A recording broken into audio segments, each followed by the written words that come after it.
teenage girl goes to bed in 1989, inside her own home, in a quiet Kansas City neighborhood, with her family just rooms away.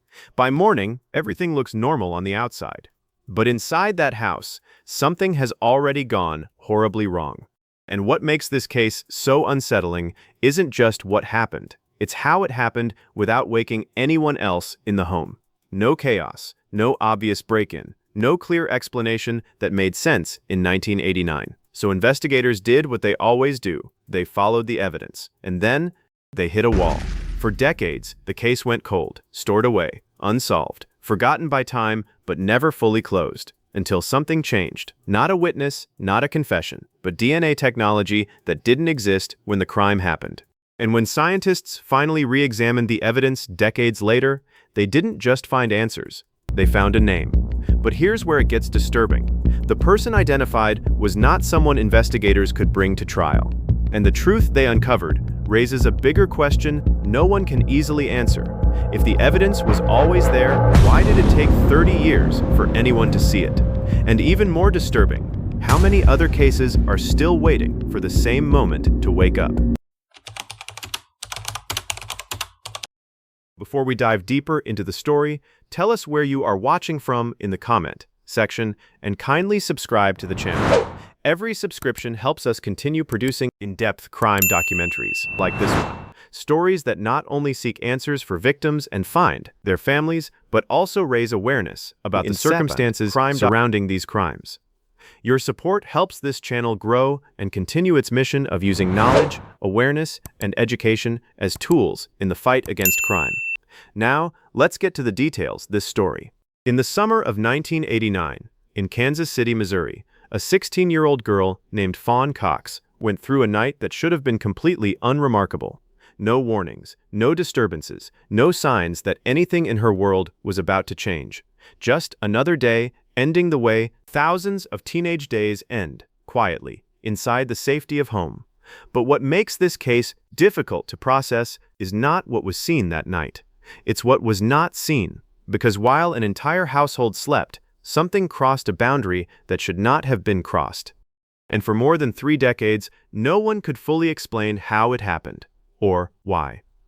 Fawn Cox was a teenager living what most would describe as a typical life.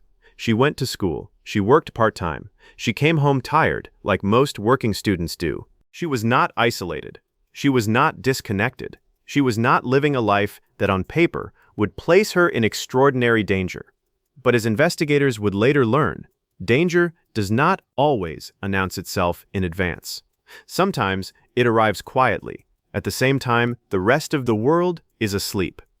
On the night before her death, Fawn returned home after finishing her shift. It was late, the kind of late where conversation becomes minimal and exhaustion takes over everything else. She did what most people do after a long day. She went to her room. There was nothing unusual reported about her behavior, nothing that suggested anything was wrong. Inside the house, other family members were also settling in for the night. Lights off, doors closed, a household entering the familiar rhythm of sleep. From the outside, everything looked safe. From the inside, everything felt safe. And that is what makes what came next so difficult to reconcile. Because safety, in this case, was not what it seemed. Sometime during that night, something changed inside that home. Not loudly, not visibly, not in a way that would immediately wake the people sleeping just rooms away. And by the time morning arrived, the normal structure of that household would no longer feel normal again. The first sign that something was wrong was not a sound. It was time. A morning routine that did not unfold the way it always had. An alarm that kept going. A knock on a door that didn't get the expected response. And then, confusion. The kind of confusion that slowly turns into concern and then into something heavier. Something that no family ever wants to name out loud. When family members entered Fawn's room that morning, they expected the usual frustration of a teenager who had overslept. What they encountered instead immediately shifted the atmosphere of the entire home. Fawn Cox was found dead in her room with evident signs of physical struggle and assault. The situation escalated within moments from confusion to emergency response. Paramedics were called, police were notified, Fawn's body was discovered by her mother and little sister when Fawn's alarm went off, but she didn't turn it off. I went over to shake her. "Come on, get up." But she had been gone for a while, Fawn's sister, Felicia Cox, recalls. Fawn Cox had worked at Worlds of Fun until 11 p.m. and then came home and went straight to bed, knowing she had to work the next day. Felicia Cox says no one in the family heard anything that night because air conditioner units were running. But Felicia Cox remembers the family dog being agitated. That was brushed off because the dog was pregnant. And just like that, a home that had started the night as a place of rest became the center of a homicide investigation. For investigators arriving at the scene, one detail immediately stood out. There were no obvious signs of a chaotic struggle that would normally match public expectations of such cases. The house itself was intact. The rest of the family had remained asleep throughout the night. And yet, inside one room, something irreversible had occurred. This contradiction would become one of the defining difficulties of the entire investigation, because cases like this force detectives to answer a question that never has a simple answer: how does something serious happen inside a home without waking the rest of it? In the early hours of the investigation, police began documenting everything: entry points, window positions, environmental conditions, sleep patterns of the household. Every detail mattered. Because in cases like this, the smallest inconsistency can determine the direction of an entire investigation. And what they found would eventually shift the case into something far more complex than an immediate arrest scenario. It would become something far more frustrating, something far more dangerous to justice itself. A case that would not resolve quickly, cleanly, but would eventually disappear into time. At first, investigators treated it like any other residential homicide case. Suspects were considered. Statements were taken. Leads were followed aggressively in the early stages, as is standard procedure when time is critical. But as days turned into weeks, and weeks turned into months, something began to happen that investigators never want to see in an active case. The trail began to weaken, not because the case was unimportant, but because the available technology at the time could not yet answer the questions the evidence was asking. And so, what began as an urgent investigation slowly shifted into something else entirely: a file that would be preserved, a case that would remain open in theory, but cold in practice, a name that would stay in police records for decades without resolution, and a family that would be left waiting for answers that would not arrive in their lifetime of expectation. But this is where the story takes a turn that no one in 1989 could have predicted, because what was impossible to solve then would not remain impossible forever. In the decades that followed, something changed in the world of criminal investigation, not in memory, not in witness testimony, but in science. And when science finally caught up to silence, this case would re-enter the system in a way no one expected. And the question investigators would eventually be able to answer was not just what happened, but something far more unsettling, something that had been hidden in plain sight for more than 30 years. Before a case becomes a file number, before it becomes evidence logs, forensic charts, and investigative timelines, there is always a life. A real one, not defined by what happened at the end, but by everything that came before it. And in this case, that life belonged to a 16-year-old girl named Fawn Cox. To understand why this case stayed with investigators for decades, you have to step away from the investigation for a moment. You have to step back into what 1989 looked like for someone like her. Not through headlines, not through theories, but through ordinary reality. School in the morning. Work shifts after class. The rhythm of a teenager trying to balance responsibility and routine in a world that didn't slow down for either. Fawn was not someone living in isolation. She was not disconnected from family life, and she was not described in records as someone on the margins of her community. Instead, what emerges from the limited but consistent background details is something much more familiar. A working teenager, someone trying to manage school obligations while also contributing to her own independence through part-time employment. A life built on structure, responsibility, and repetition. The kind of life that, on paper, does not suggest exposure to extreme danger. And that is exactly what makes cases like this so difficult to process later. Because nothing in the routine explains what eventually happened.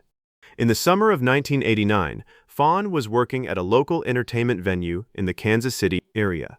It was the kind of job many teenagers take: structured shifts, late evenings, a steady flow of customers, and the quiet exhaustion that follows after hours on your feet.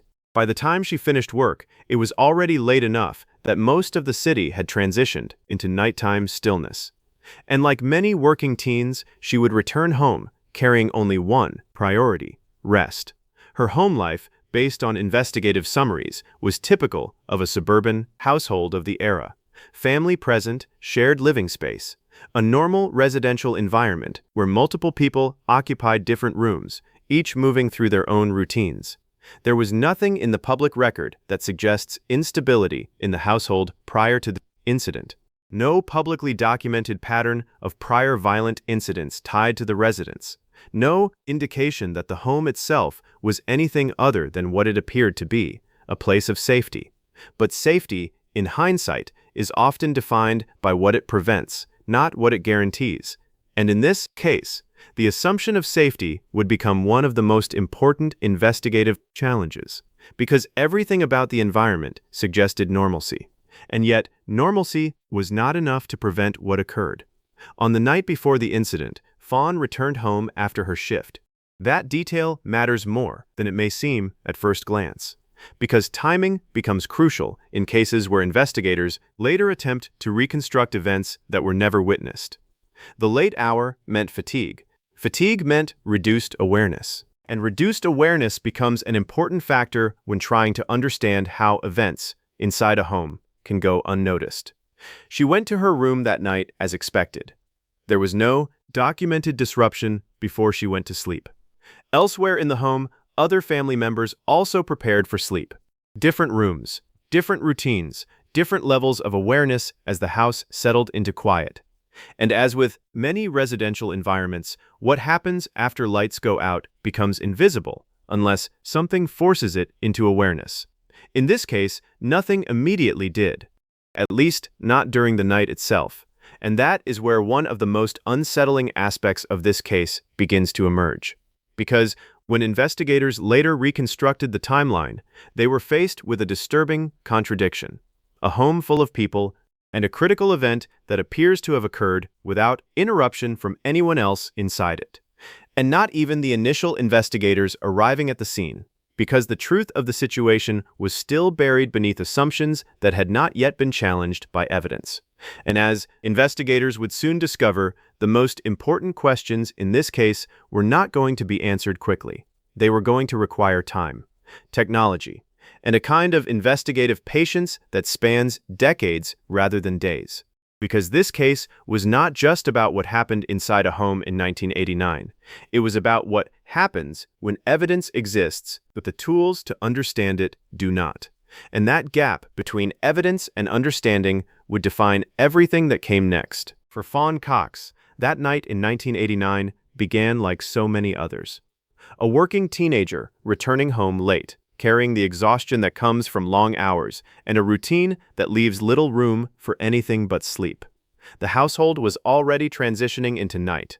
Rooms were quiet, lights were off. Normal life had already moved into its resting phase, and in that stillness, nothing appeared unusual from the outside. But investigators would later focus on a critical and unsettling detail. The environment did not indicate widespread disturbance. That observation matters because in residential cases, especially those involving multiple occupants, unexpected activity often creates disruption, sound, movement, reaction. Yet in this case, the rest of the household reportedly remained unaware during the night itself. No immediate alarms were triggered.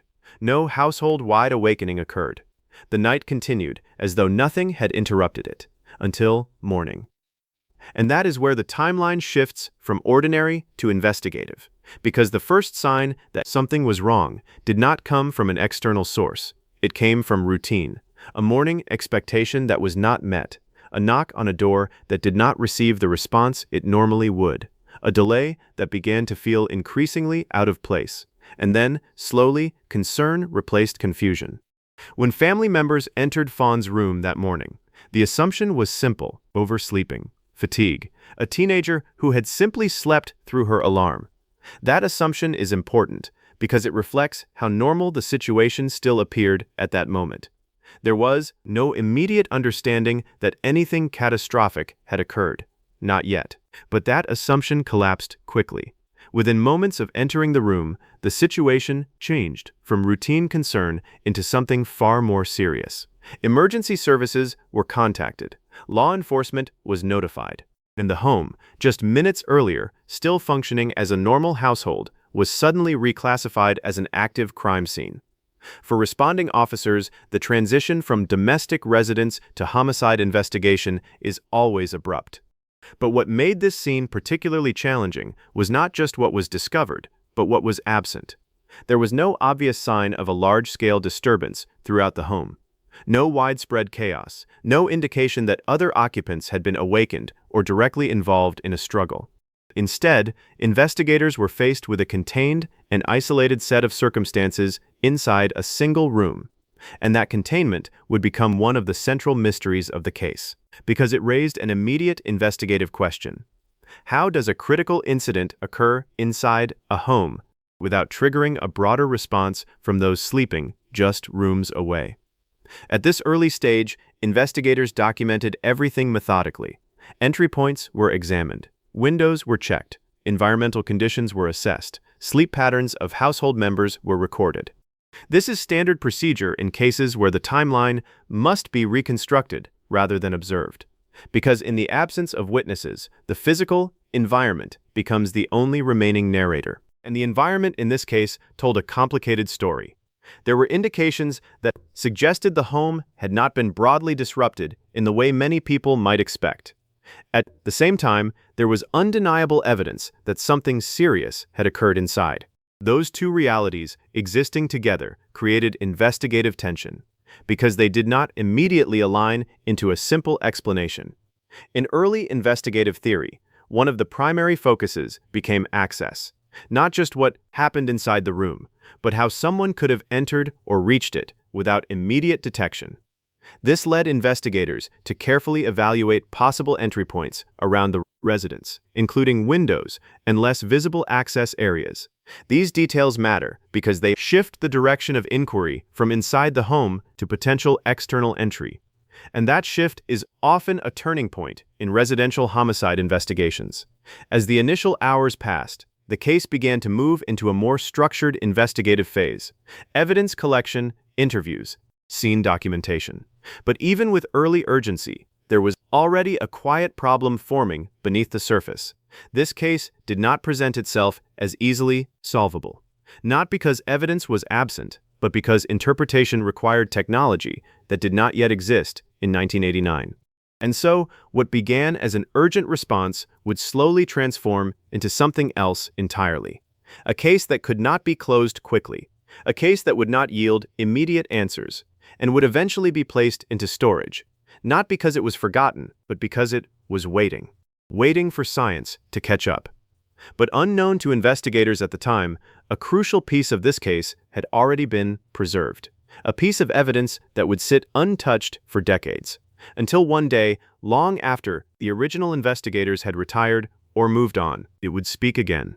And when it finally did, it would change everything that had been assumed about that night.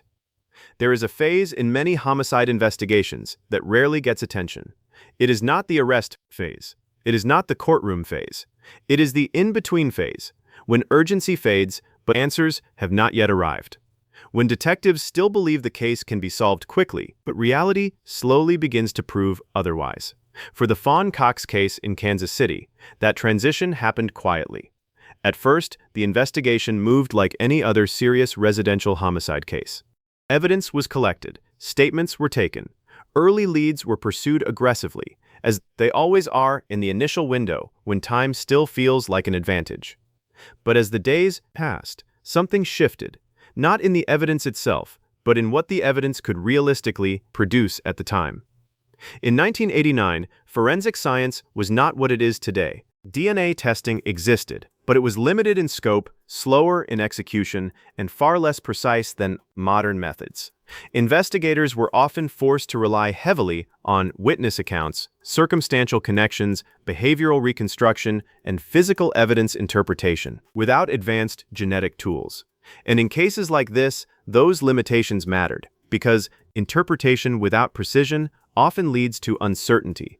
Early in the investigation, multiple individuals came under scrutiny. This is not unusual in the early stages of a homicide case.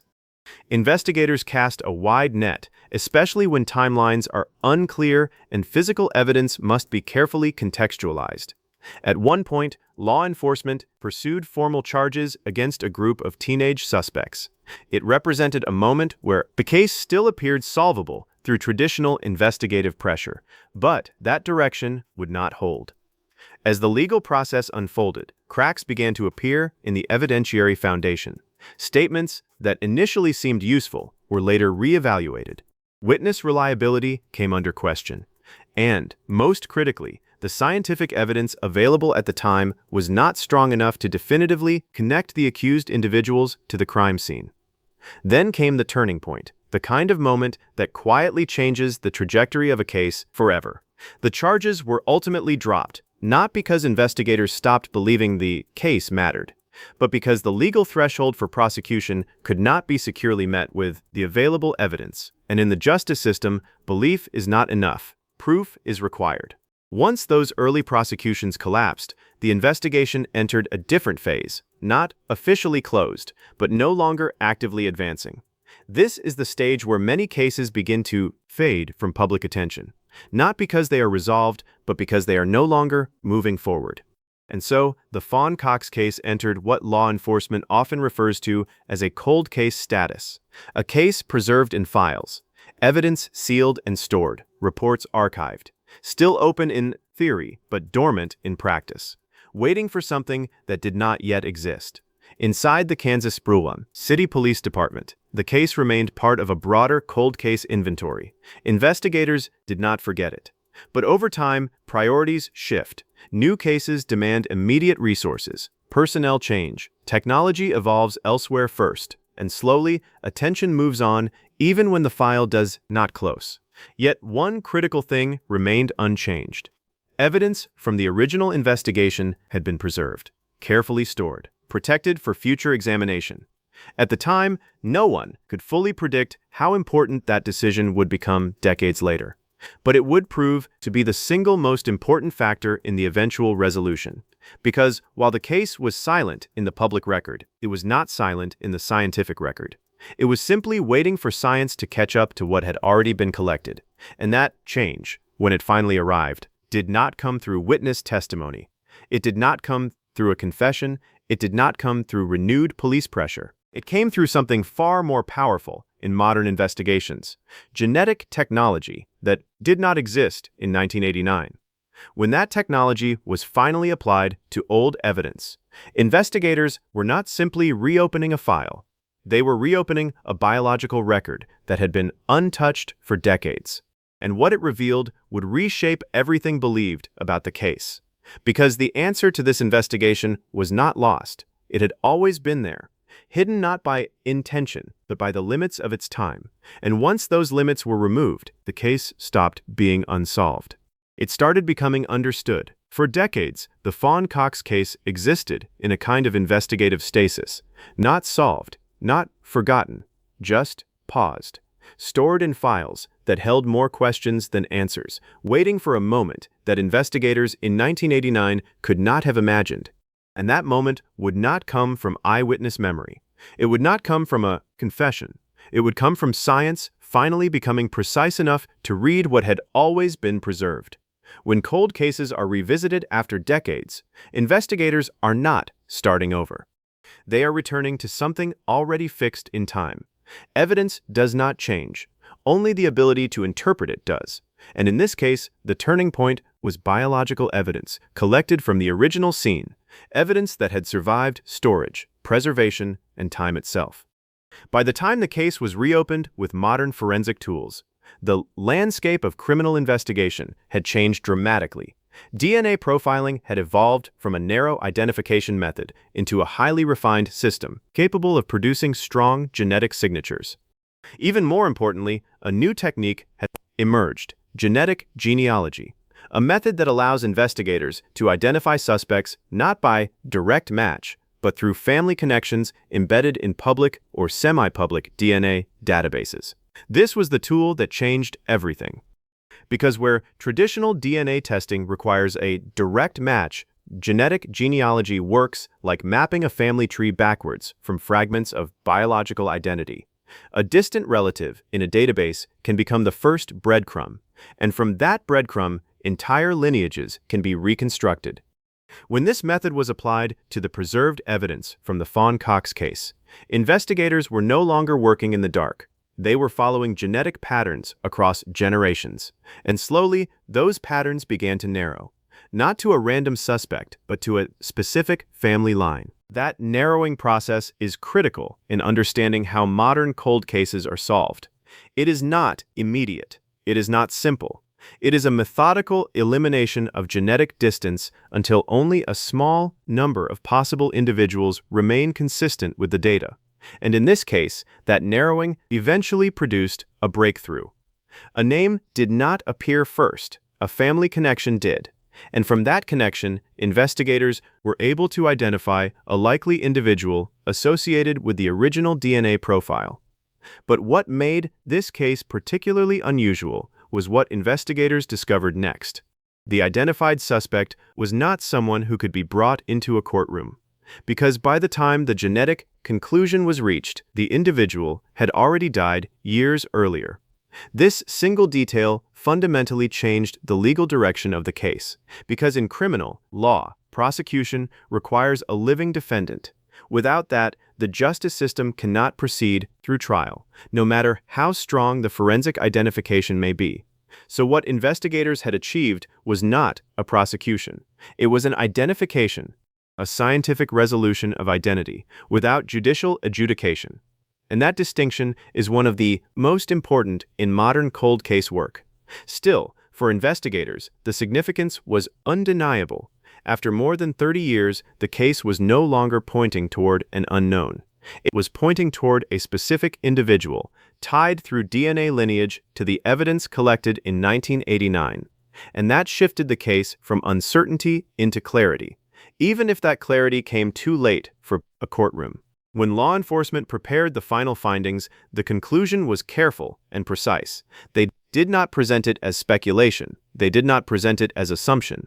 They presented it as forensic conclusion, supported by genetic analysis. And in doing so, they formally closed one of the most persistent cold case files in the department's history. But closure in investigative terms does not always translate to closure in human terms. Because while the science had reached an answer, the emotional consequences of that answer were far more complicated. For the family, the revelation carried a dual weight. On one hand, there was relief. After decades of uncertainty, there was finally an explanation for what had happened. But on the other hand, there was something harder to process: the realization that the person identified through genetic evidence was someone connected through family lineage. A connection that transforms resolution into something far more emotionally complex. The murderer of 16-year-old Fawn Cox was eventually identified as her cousin, Donald Cox Jr., who reportedly died of an overdose in 2006. This discovery shattered the hearts of the Cox's family. Genetic genealogy points at Donald Cox Jr. as the sole suspect of the crime. He was living with the deceased Fawn Cox in the same building, same environment, under the same roof, and in the same space.